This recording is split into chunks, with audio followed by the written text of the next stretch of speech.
I gave that company 30 solid years, working with all my heart and effort devoted to every project. No one handled more projects than I did. But promotions? Never once had my name on the list. Blame though, blame found me every single time something went wrong. Every key position in our department was locked down by the boss's relatives. They treated the place like their family playground, and if you so much as stood in the way of their money train, they'd gang up and shut you down. Naturally, I was the first one they pushed out. I went straight to the boss to ask for an explanation. He had the nerve to look me dead in the eye and say, "Sarah, you're getting older. You just don't have the stamina anymore." Then he had the audacity to suggest I retire early, as if it were my idea. When my son Jordan heard, he nearly jumped out of his chair from excitement. "Mom, come work with me," he said, grinning like he'd just won the lottery. So I did. I left that company behind and joined Jordan's team. Only then did Steve, my previous boss, realize the person he kicked out was the backbone holding the place together. I used the network I'd built over the years to land the company a sizable project, and we were deep in the thick of it, pushing things forward at full speed. Steve, my boss, caught wind of it and couldn't help but sneer. In his eyes, I was just a washed-up freeloader coasting on past glory. He chalked the deal up to pure luck and nothing more. Meanwhile, his whole gaggle of relatives at the company kept throwing wrenches in my way, nitpicking everything I did. Jordan couldn't stand it. He tried more than once to get me to quit. "Mom, that place doesn't deserve you. You've given them enough." But I did the math. Between the pension, severance, and healthcare coverage, I was looking at tens of thousands of dollars. I gritted my teeth and told myself I'd hang on just 6 more months.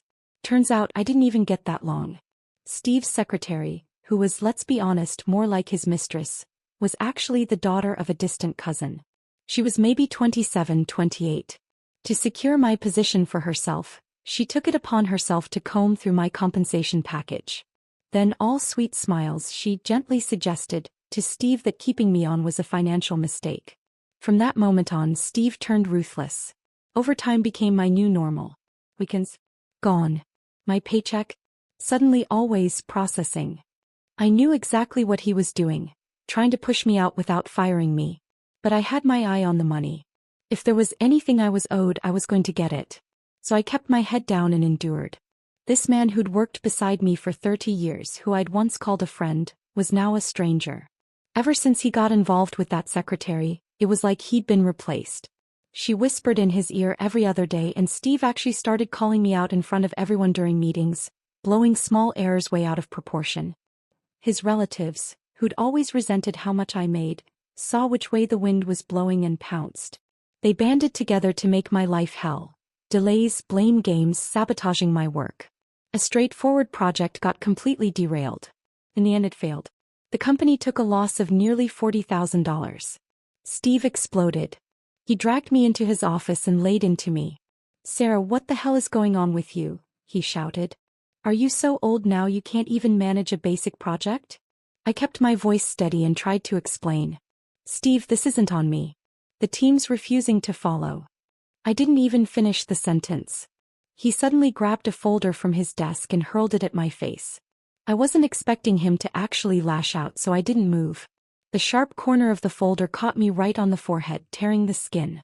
A hot sting shot through me as blood started running down my face. I reached up and touched it. My fingers came back soaked in red. But it wasn't the pain that stunned me. It was the shock. Steve had laid hands on me. 30 years. 30 years of working side by side. And this is how he ended it.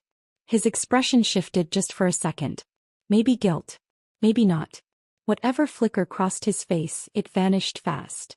He looked at me coldly. "Go get that taken care of at the clinic. And by 8 a.m. tomorrow, I want a recovery plan on my desk. If not, well, you know what that means." So that's it. That's how he cuts me loose. I fought off the dizziness, walked to the nearest urgent care, got the gash cleaned up and bandaged, then made my way home, unsteady but upright. I'm 59 this year, just 7 years shy of retirement. From the day I joined Steve's company at 29, all the way to today, it's been 30 years. That company was more than just my job. It was the bulk of my life. Back then, Steve handled the business and I managed operations. We started in a cramped little office and built an entire department line by line, side by side. But everything changed 2 years ago. right after he got involved with that secretary. I remember her. Vanessa, the niece of one of Steve's distant cousins. Always dressed like she was hosting an awards show, eyes that scanned you up and down like you were on display. There was a 36-year age gap between her and Steve. And that gap didn't make him keep his distance. It made him lose his damn mind. That girl wasn't just a pretty face. She had strategy. She wrapped Steve around her little finger and, before long, stuffed the company with her entire extended family. The result? Pure chaos. The place was a mess. Leadership fell apart. Efficiency tanked. The old team, the ones who built this place with me, started quitting one by one. They couldn't take the dysfunction. But it's brutal out there right now. If you're over a certain age, quitting basically means you're out of work for good. Watching those old teammates walk away gutted me. I wanted to stop them, but there was nothing I could do. Thankfully, my son Jordan had built up his own engineering firm these past few years. By sheer grit, not connections. I sent my old crew his way, helped them get back on their feet. And now, with everyone gone, I was the last one left holding the bag in this sinking ship. I started to wonder, maybe it was time for me to go too. That night, I stood on my porch with my hand on the doorknob, but I couldn't bring myself to open the door. Instead, I called Steve. He picked up quickly. The pounding thump of electronic music and a mix of male shouting and high-pitched laughter flooded through the line. No question, he was in some nightclub or bar. I tried to keep my voice steady. "Steve, can you step somewhere quieter? We need to talk." There was a pause, then he dropped his voice. "I'm in the restroom." "What is it? You want money for your medical bill? Fine. I'll deduct it from your salary." I let out a bitter laugh and took a long, deep breath. "Steve, we've worked together for 3 decades. Don't tell me none of that meant anything to you. Did you forget who mortgaged their house when the company hit that funding crisis? Who stood by you when even your own family said to let it collapse?" His voice turned ice cold. "Sarah, I remember. And I paid you back every cent, didn't I? I didn't short you a dime. If you're trying to guilt-trip me with old history, forget it. This is a business. We don't run on emotions, we run on performance. You blew a basic project. You should have been gone already." My chest tightened. I fought to hold it together. "You really feel no shame? Your secretary's relatives don't lift a finger and collect paychecks. I've carried every project for 2 years. I worked through Thanksgiving." He didn't even flinch. His voice got colder. "Doesn't matter. That failed project lost us over $40,000. That comes out of your paycheck. If that's not enough, you'll cover the rest personally. Your problem." Then I heard it, a syrupy, flirtatious voice in the background. "Babe, why are you still on the phone with that old lady? Come back, I'm waiting for you." The line went dead. I stood there on the porch, staring into the dark. I truly didn't expect Steve to be this heartless. When I walked through the door, Jordan took one look at the bandage on my forehead and his face darkened instantly, fury flashing in his eyes. "Mom, what the hell happened to you?" I let out a sigh and gave him a brief rundown of what had gone down. The second I finished, he rolled up his sleeves and stormed toward the door. I rushed to block him. "Where do you think you're going?" "To beat the crap out of that bastard," he shouted, livid. "He laid hands on you?" I held him back, refusing to let go. "Calm down. I'm too old for this kind of drama." Then I said, "I've made up my mind. I'm handing in my resignation tomorrow." He blinked, stunned for a moment. Then a wave of relief washed over his face and a grin tugged at the corners of his mouth. "Finally, Mom. You've come to your senses." I gave a half-hearted smile. The truth was, it wasn't about clarity. It was simply that I had no other choice.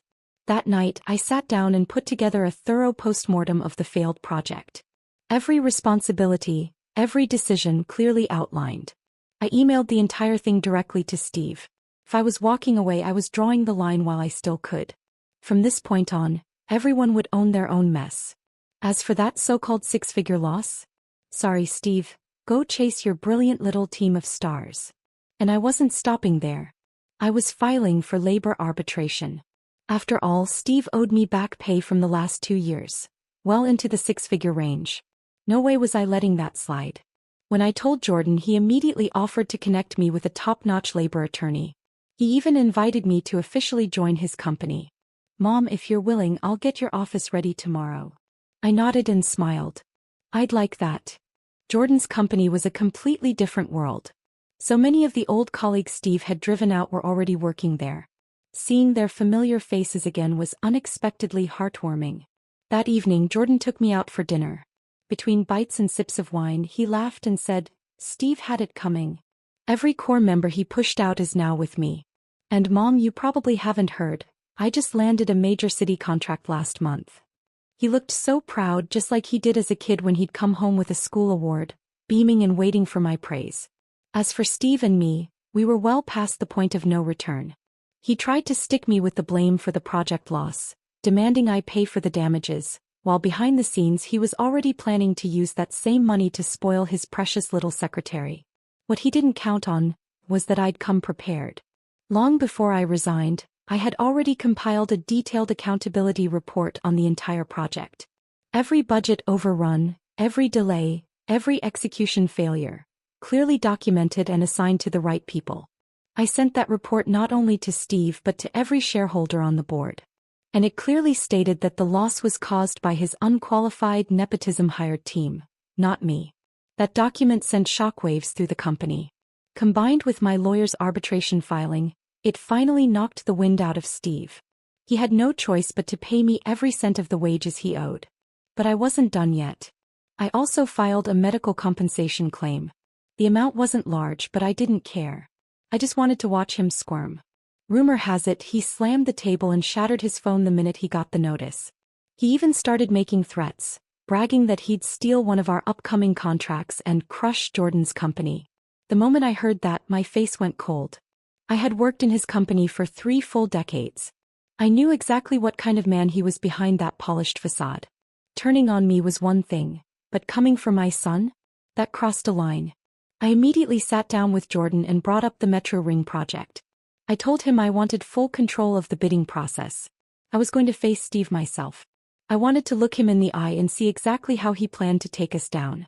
The Metro Ring project was a major urban transit loop initiative led by the city government, with a projected late-phase budget climbing into the tens of millions. When I stepped into the bidding hall, the first thing I saw was Steve and his secretary Vanessa, seated across the room. The tension in the air was thick.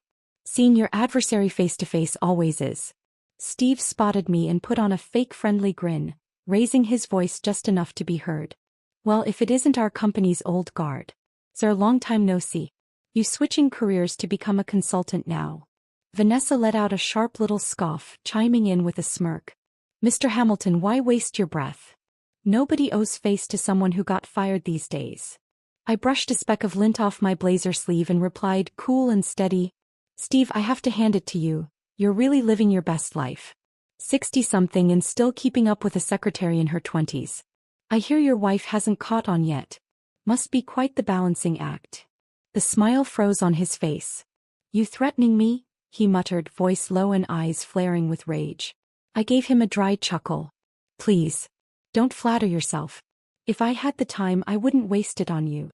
Vanessa leaned in, pasted on a sugary smile and whispered in his ear, "Baby, don't bother. She's just a washed-up has-been. We're here to win this contract, not argue with nobodies." She batted her lashes and patted his arm like she was calming a spoiled child. And like clockwork, Steve's temper cooled a bit. He gave a little cough. "You are right, she's not worth it. Let's stay focused." The hall was filled with company reps, but only 2 firms were real contenders: Steve's Hamilton Construction and my son's company, Miller & Company. The rest were just there to observe and maybe learn a thing or two. Once bidding began, the city's project office threw in a curveball. To improve efficiency, they announced they'd split the contract into 2 parts: Phase A for initial construction and Phase B for final completion. Each would be awarded to a separate firm. Phase A went to us. Phase B went to Steve. His face darkened on the spot. He had his eyes on the full project. Getting only half was a slap in the face. Then the lead official delivered the final blow. "We heard about your recent project failure, Mr. Hamilton. This is a critical job. We can't afford another risk. If you want to stay in the game, prove you're serious. Otherwise, we're more than happy to give newer teams a chance." The room went stone-cold silent. I kept my head down, flipping through my notes, but I could feel my lips twitching with amusement. Out of the corner of my eye, I saw Steve's jaw tighten so hard I thought he might snap a molar. Some debts don't need collecting. Life has a way of settling the score. But the best part came a month later. I was just arriving at the office when Jordan burst in, practically shaking with barely contained laughter. "Mom, I've got something hilarious. Guess what Steve did last night?" I raised an eyebrow, not taking the bait. "What?" "He sneak into our office and try to steal our project plans." Jordan dragged me to a chair, lowering his voice like he couldn't wait to spill. "He called up one of our former employees, right? The guy he forced out. Started asking tech questions like he was desperate. And guess what the guy told him? 'What, you don't have any engineers left? You're really calling someone you fired for help?'" Steve panicked. Started begging. Said if the guy helped him out, he'd pay him 50 grand in consulting fees. The guy agreed on the spot. Took the money and then blocked him on everything. I laughed out loud, gently swirling my coffee. Serves him right. That entire old crew, Steve worked them like dogs for years and then tossed them out like trash. Jordan was amused, but a flicker of concern crossed his face. "Still, 50,000's no joke. What if Steve accuses our guy of extortion? If he drags the project into a mess, we could take the hit." I waved it off, calm as ever. "Don't worry. I know those folks. None of them are pushovers, and none of them make dumb moves." Sure enough, Steve threw a tantrum behind closed doors, but he swallowed his pride in the end. Turns out he still owed that former employee part of his severance. If this ever made it to court, not only would he have to cough up lawyer fees, he might end up owing even more. That's when a thought sparked in my mind. Maybe, just maybe, this was my window.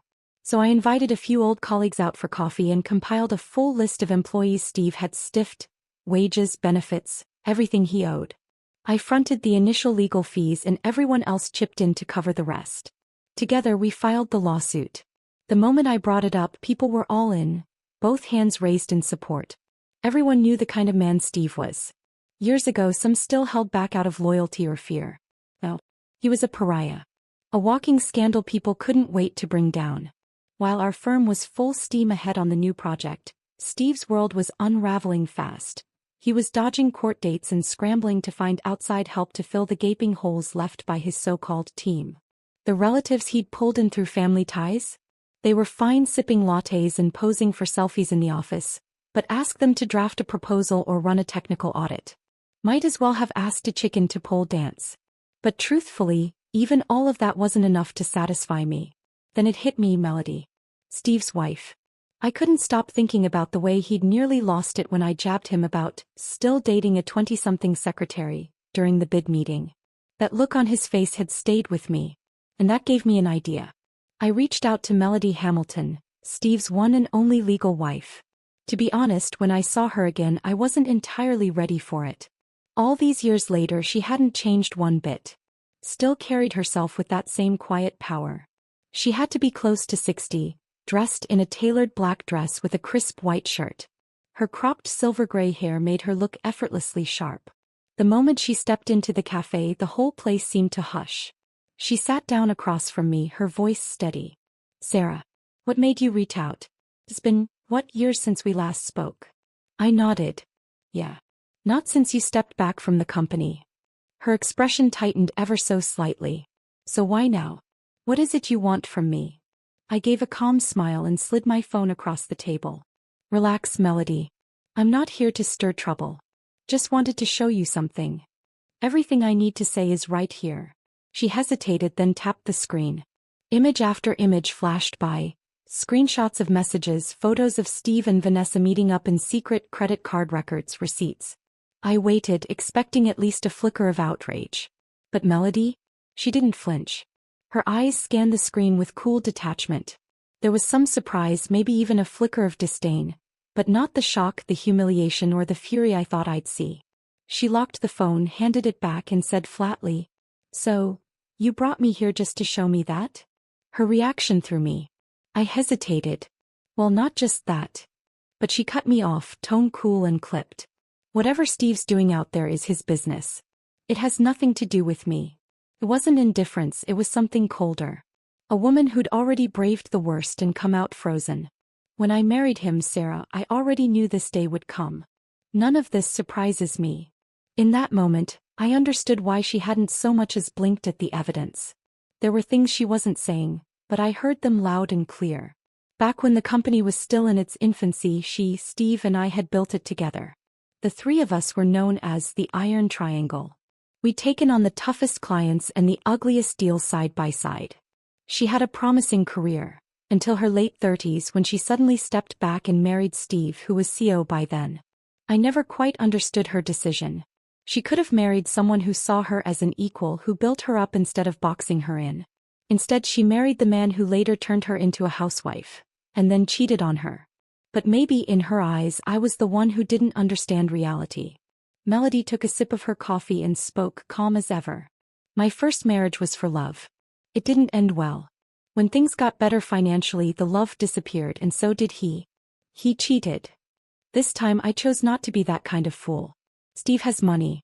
I married him for stability. As long as the direct deposits hit my account every month, I don't care if he keeps a mistress, or 8. I nodded slowly, strangely impressed by her clarity.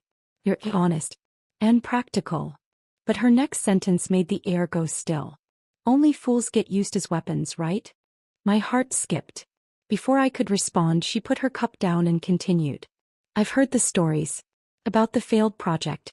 About you poaching his staff for your son's company. And now you're here, what? Hoping I'll flip the table, storm his office, burn it all down with him inside. She smiled faintly, shaking her head. Sarah, I'm not the kind of woman who lets feelings drag her around. He's my husband. I may not love him anymore, but we're tied together. You think I'd help you ruin him? I opened my mouth, unsure of what I even meant to say, but she was already standing. She pulled a silk handkerchief from her bag and dabbed her hands. Looks like you came to the wrong woman, Sarah.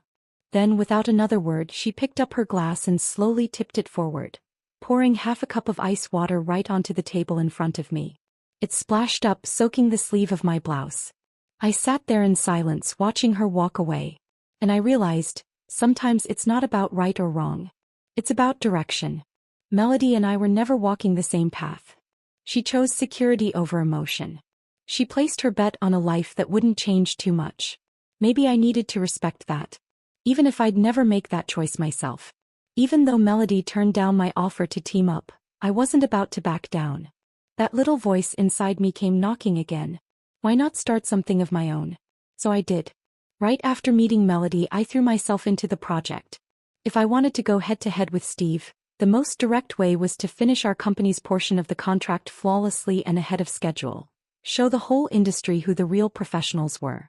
Steve's company by then was practically a hollow shell. That last failed job had already scorched his reputation. If this one collapsed too, there wouldn't be much left of Hamilton Construction. Jordan and I, along with our veteran team, worked around the clock. We revised blueprints, rebuilt models, polished every detail. When we submitted the final version to the city's review board, they barely requested any changes, just a stamp of approval and the green light to break ground. Our firm had been awarded Phase A, the initial leg of the Metro Ring project. We hit every milestone on time, exceeded expectations, and earned glowing reviews from the city. Then came Phase B, Steve's half. 3 months in, the city had already sent multiple warnings. But Steve's side had yet to deliver anything meaningful. Half his technical team had walked out. He couldn't afford to hire replacements. And when he tried crawling back to the old crew, they bled him for consulting fees and ghosted him the moment the check cleared. He outsourced what he could, but that only led to more headaches. And then Melody lost her patience. Word got around that she stormed into his office unannounced, threw a folder of receipts in his face, and with ice in her voice said, "Every dollar you spent on that girl, I want it back. Or I'll tell your entire family exactly what you've been doing." Steve was cornered. And Vanessa wasn't just some side fling. She was his distant cousin's daughter. Not immediate family, but close enough that if this scandal exploded, it wouldn't just wreck Steve's name. It could drag that entire branch of the family through the mud. And that cousin? A woman known for her venom. She'd make Steve pay, if not in cash then in blood. So now he was juggling a failing project, a crumbling relationship, legal battles, public image fallout, and financial collapse. All in under 90 days. He was unraveling. But above all, the biggest threat was still the project. If he couldn't deliver Phase B, it wasn't just a breach of contract fine. His company's reputation would tank, and in this town, reputation is everything. No one hires a sinking ship. And when a giant falls, the vacuum left behind turns into a feeding frenzy. There are no permanent winners in business. No eternal allies. I watched it all unfold, and for once I didn't feel the urge to twist the knife. Instead, I remembered what Melody told me. Sometimes when one person burns, the whole forest catches fire. If Steve went down, sure, we'd look like the victor. But long term, taking out a familiar, flailing rival might just open the door for someone younger, hungrier, and far more ruthless. So I took the thought to Jordan. His reaction was immediate. You're saying we help Steve? Mom, have you forgotten what he did to you? The unpaid overtime, the missing paychecks, the way he scapegoated you? He hit you. You want to help that man. This is our shot. If he fails this project, we can step in and take over. We could control the entire metro ring. His voice got louder, faster, like he was seeing the victory banner already unfurled. I let him finish, then said quietly, "You're still too young. This industry is too big for one person to swallow. The reason you've made it this far is because of the team backing you, your uncles, your mentors. And let's not forget, most of them were once Steve's people. We won't be top dog forever. Sooner or later, someone else will replace us. One wave after another. You crush Steve now, and the next Steve will rise, maybe younger, faster, stronger. Can you afford to bet on what kind of opponent that'll be?" Jordan went silent, his brows drawing tight. I pressed on. Better to keep a weak, familiar rival alive. Let him stay in the race, struggling to stay afloat while we quietly grow stronger. We take our time, expand slowly, strategically, until one day we've absorbed the whole market without anyone noticing. Blowing it all up now? That'll only cause chaos. And in chaos, anyone can rise. He finally looked up, eyes steadier. So what you're saying is, we use Steve like a decoy? Let him shield us while we grow behind the curtain? I smiled. Exactly. You've got it. That's called using your enemy. Remember, winning a single battle is easy. But to stay on top? That takes strategy. Jordan stood, walked over to the window and stared out for a few seconds. When he turned back around, his voice had lost its fire, but gained something sharper. I get it now. We're not helping him because we're kind. We're helping him because we know how the game is played. Exactly. I gave him a thumbs up. We'll still earn our bonuses. We'll gain goodwill. And most importantly, we'll build a reputation as a company people want to work with. United, professional, reliable. Tell me who wouldn't want to partner with a team like that. That night, Jordan called in a few of our lead engineers for an emergency meeting. We spent 2 hours around the table, going over feasibility, mapping out risks, assigning responsibilities. Every detail was scrutinized, every possibility debated. In the end, it was unanimous. We'd step in and help Steve wrap up Phase B. The next morning, I called him myself. The moment he picked up, he let out a long, defeated sigh. "Sarah, here to rub it in? Don't worry. I'm already prepping to shut the whole place down." I gave a quiet laugh. "Not so fast. I've got a proposal, something I think you'll want to hear." There was silence on the line. Then came the sound of disbelief cracking into hope. "You're serious? You're willing to help me?" "We are," I said calmly. "But don't mistake this for charity." "Of course. Name your terms." I could hear him nodding frantically through the receiver, and the corners of my mouth lifted. This wasn't just about bailing him out, it was about taking the wheel. Once the new terms were locked in, we shifted gears and moved into the final sprint. On paper, we were just assisting with Phase B, but in truth, we were quietly taking the lead. When the city finally learned that our firm had partnered with Steve's to complete the full Metro Ring project, their reaction was one of surprised approval. They'd expected a corporate bloodbath, a winner-takes-all outcome. Instead, they got seamless cooperation and a flawless delivery. And as far as they were concerned, that made Jordan a leader worth betting on. Because to the city, it never really mattered who got the contract. What mattered was results, on time, high quality, no drama. When the project wrapped, Steve's company managed to scrape through what could have been its final chapter. But his personal storm? Far from over. Melody showed up at his office unannounced and slammed a binder onto his desk. The ledger was detailed and brutal. Every dollar he'd spent on Vanessa, every frivolous expense traced and printed. She gave him 2 options. Either transfer half the company's shares to her. Or cough up every cent he'd wasted on his mistress and clean house. Relatives, friends, all of them out.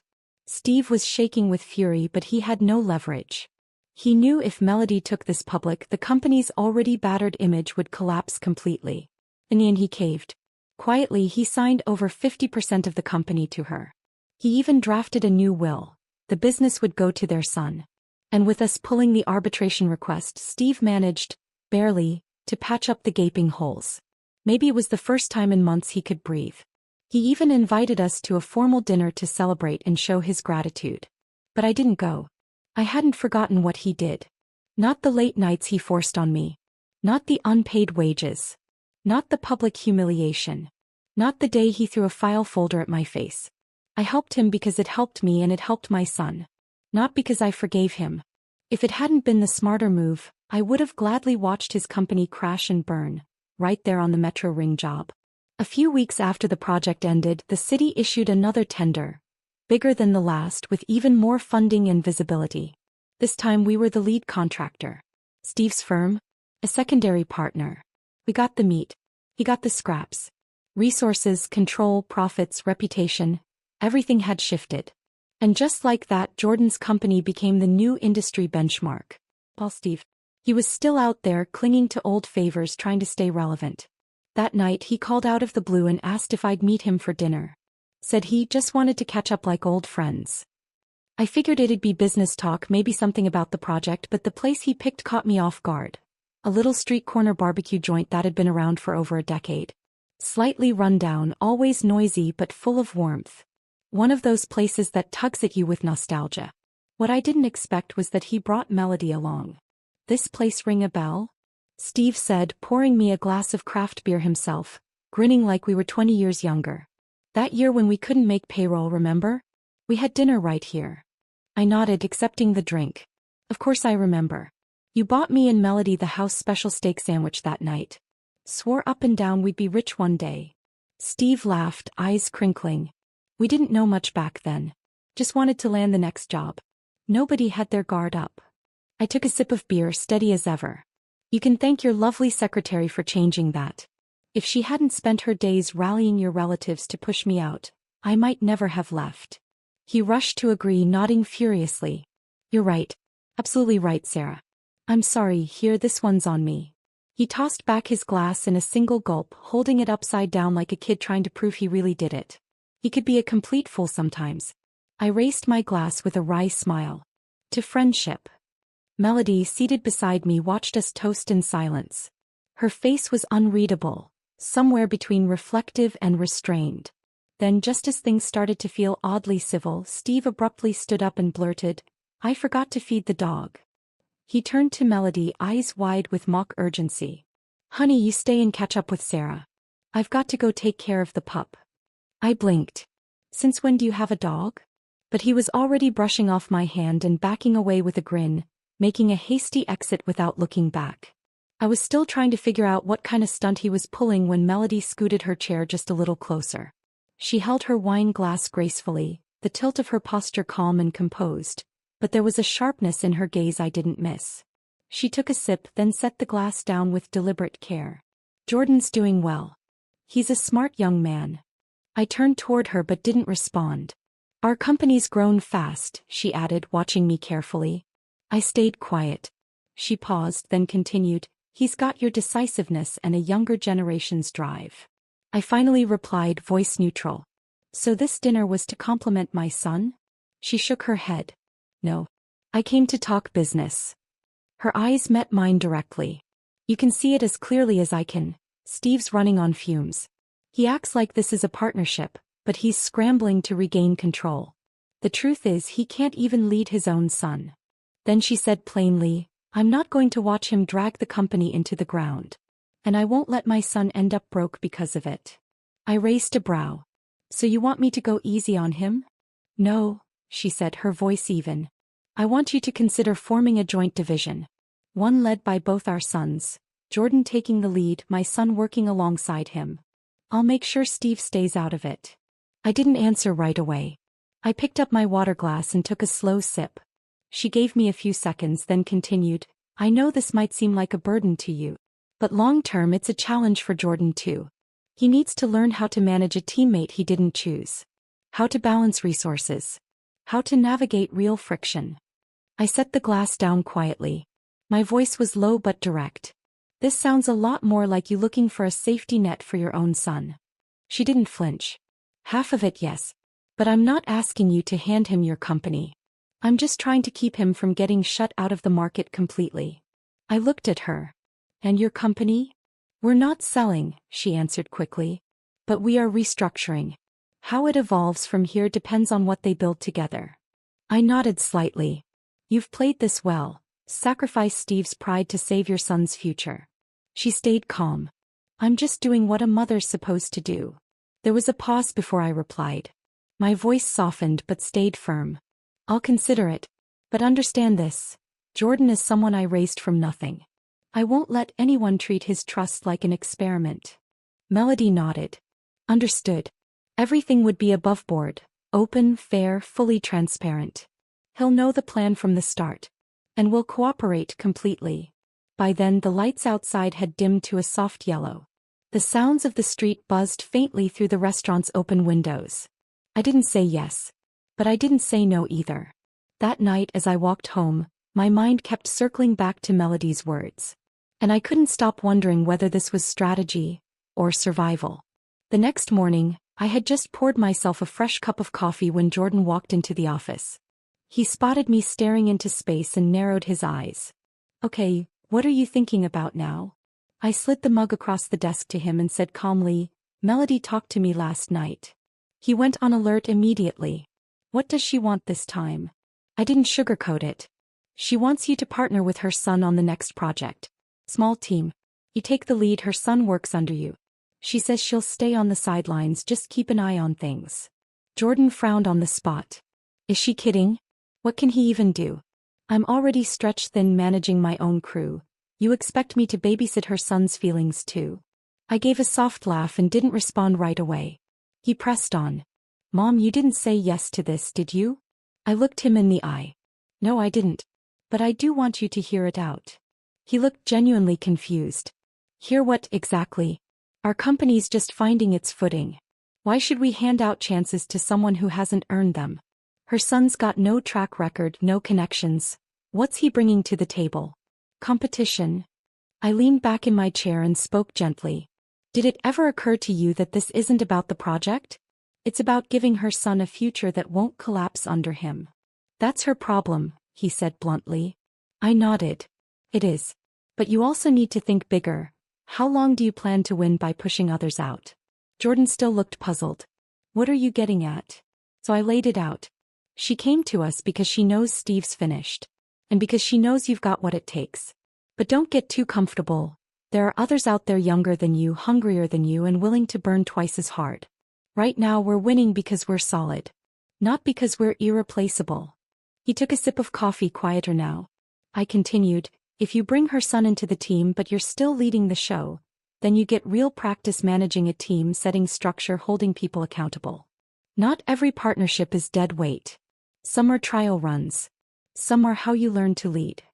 He set his mug down and finally asked, so you want me to take him on as a test?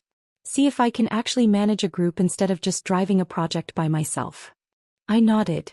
That's when leadership really starts. It's not about doing the job. It's about building the people who can. He went quiet again, then sighed.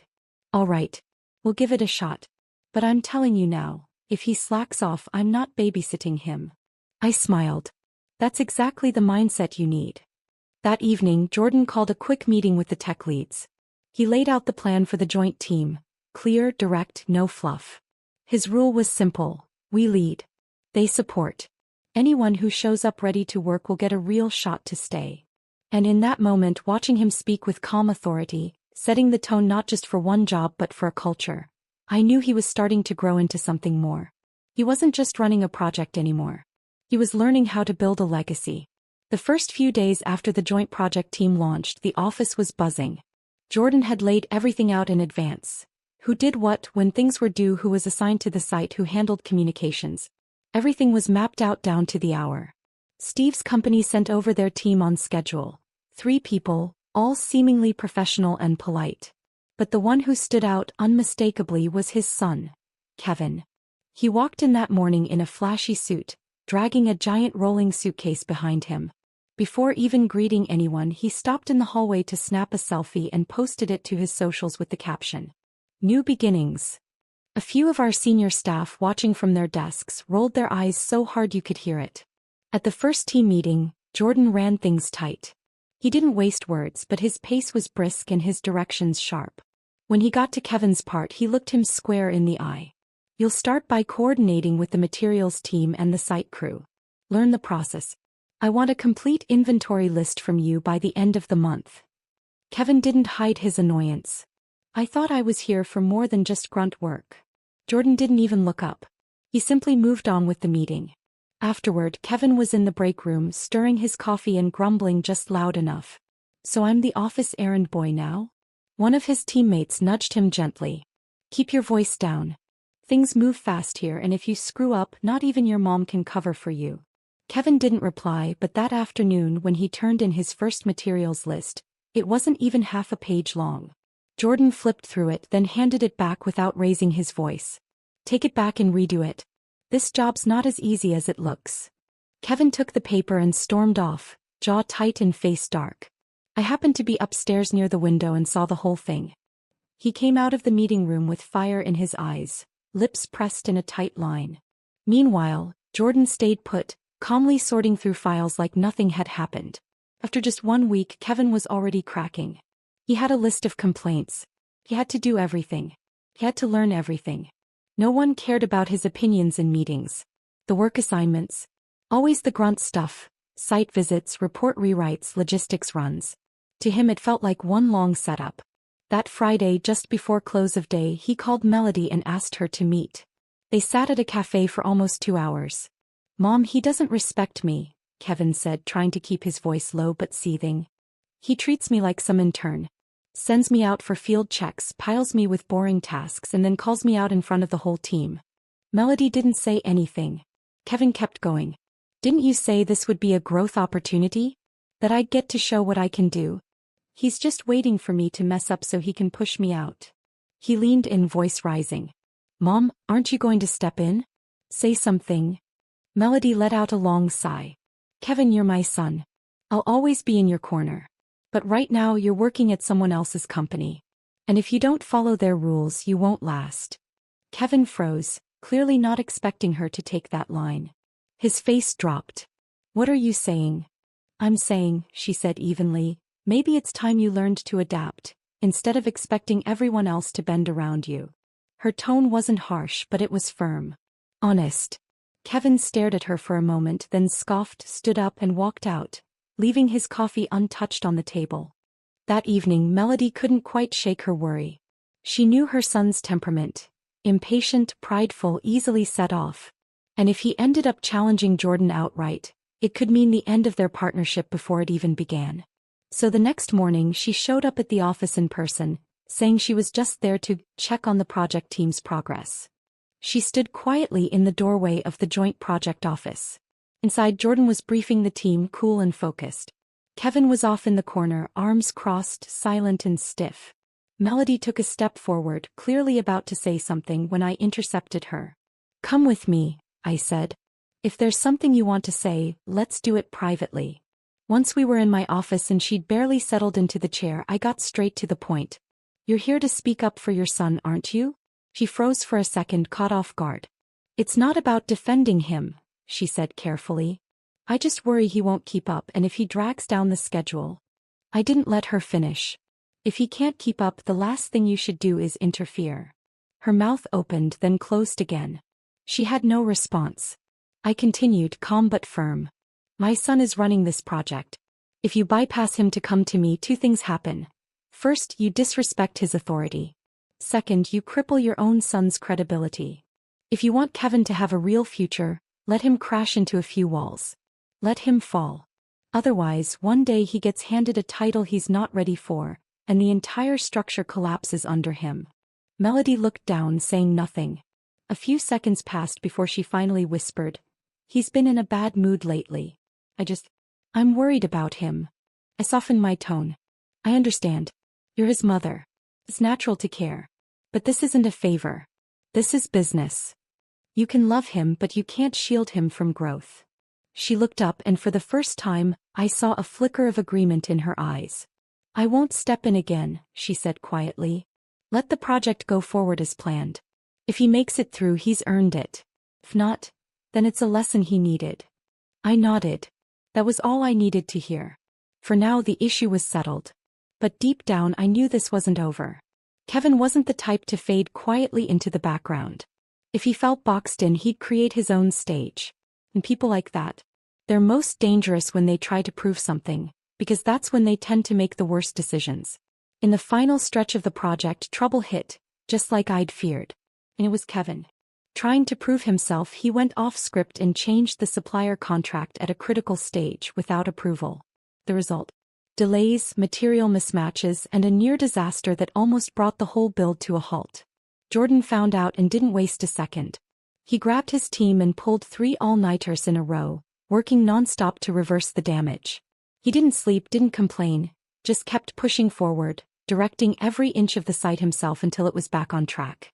When the last brick was laid and the inspection came back clean, I stood at the edge of the construction zone and looked at him, drenched in sweat, shirt clinging to his back, eyes sharp with exhaustion. I couldn't describe the feeling. Pride maybe. Relief. Something deeper. The project was done. Against all odds, it had been delivered, and the result was beyond expectations. The city reps were thrilled. Right there on site, Jordan signed the next contract. Bigger, bolder, more complex. Kevin, on the other hand, was removed from the team. Quietly, completely. Melody didn't argue. She brought him into my office herself, calm and composed. My son, she said, isn't built for this path. She looked me in the eye, voice barely above a whisper. Your son won. I shook my head. This wasn't about winning or losing. He was just ready. Melody nodded slowly. I'll find him another direction. He won't get in your way again. When she left, she carried no bitterness, just offered a simple goodbye. Thank you. I watched her walk out and felt something shift inside me. Some battles don't need to be fought to know who's standing at the end. That was the moment I made my decision. I retired.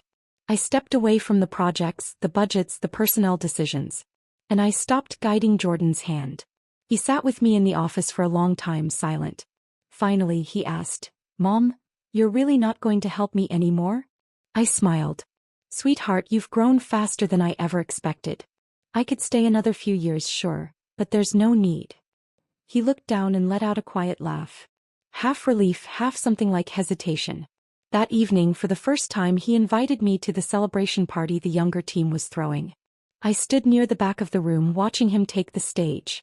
He introduced the team, thanked the clients, cracked a few jokes. He was confident. Warm. He knew exactly what he was doing.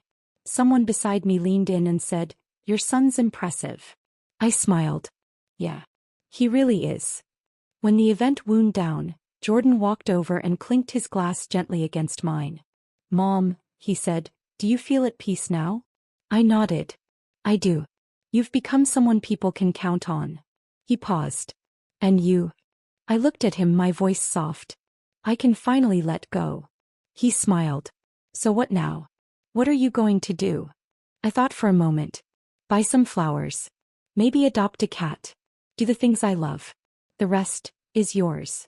He raised his glass a little higher, serious now. Thank you, Mom, for getting me here. I didn't respond with words. Just touched my glass to his one last time and turned toward the exit. The night air was cool and quiet against my skin. I knew in that moment that the hardest battle of my life had nothing to do with Steve or the people who tried to block my path. It was with myself. But finally, I could exhale.